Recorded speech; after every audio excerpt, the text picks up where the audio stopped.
ইফালে দক্ষিণ কামৰূপৰ ছয়গাঁৱৰ মাকেলিত তীব্ৰ খহনীয়াৰ পৰা পৰিত্ৰাণ পাবলৈ কলহী নৈৰ পাৰত গয়া ৰাইজৰ প্ৰাৰ্থনা। ঈশ্বৰকে শেষ ভৰসা কৰি ধূপ চাকি লৈ মহিলাসকলে নদীৰ পাৰতে জুৰিলে ঘোষা। দুদিন ধৰি হোৱা নেৰানেপেৰা বৰষুণৰ ফলতেই কলহী নদীয়ে তীব্ৰ ৰূপ ধাৰণ কৰিছে। খহনীয়ে সৰ্বস্বান্ত কৰিছে মাকেলি গাঁৱৰ বৃহৎ অঞ্চল। যিকোনো মুহূৰ্ততে নৈৰ বুকুত জাহ যোৱাৰ আশংকা। দুটি পৰিয়ালৰ ভেটি মাটি খহনীয়াই ভাবুকি কঢ়িয়াই আনিছে মাকেলি প্ৰাথমিক বিদ্যালয় আৰু অংগনবাড়ী কেন্দ্ৰলৈও।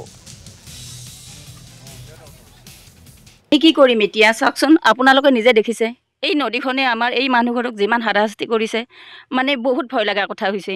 আমি এতিয়া ৰাতি শুব নোৱাৰোঁ, তেওঁলোকৰ কথা ভাবি থাকোঁ।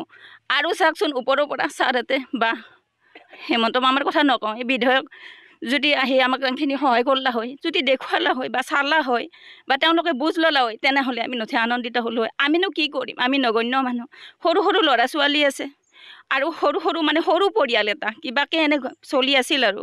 কিন্তু এই নদীখনে এনেকুৱা অৱস্থা কৰাৰ পাছত তেওঁলোক বহুত নিথৰুৱা হৈ গৈছে, তেওঁলোক বহুত দিশহৰা হৈ গৈছে। তেওঁলোকক কি কৰিব এতিয়া, আমি কি কৰিম এতিয়া, উপায় নাই। সেয়েহে আমি স্থানীয় বিধায়ক ছাৰলৈ আমি বিনম্ৰভাৱে অনুৰোধ জনাইছোঁ, তেখেতে যাতে এই মানুহঘৰক ৰক্ষা কৰে, এই নদীখন ৰক্ষা কৰে। লগতে এখন স্কুল আছে, স্কুলখনৰ ৰাস্তা স্কুলটো বহুত দুখ লগা ঘটনা, বহুত দুখ লগা পৰ্যায় এটা।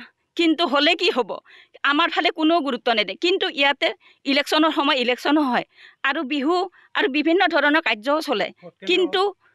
কিন্তু এই ৰাস্তাটোৰ কথা, স্কুলখনৰ কথা কেতিয়াও নাভাবে। কিয় নাভাবে? গাঁৱৰ মানুহখিনিৰ কথা কিয় নাভাবে তেওঁলোকে?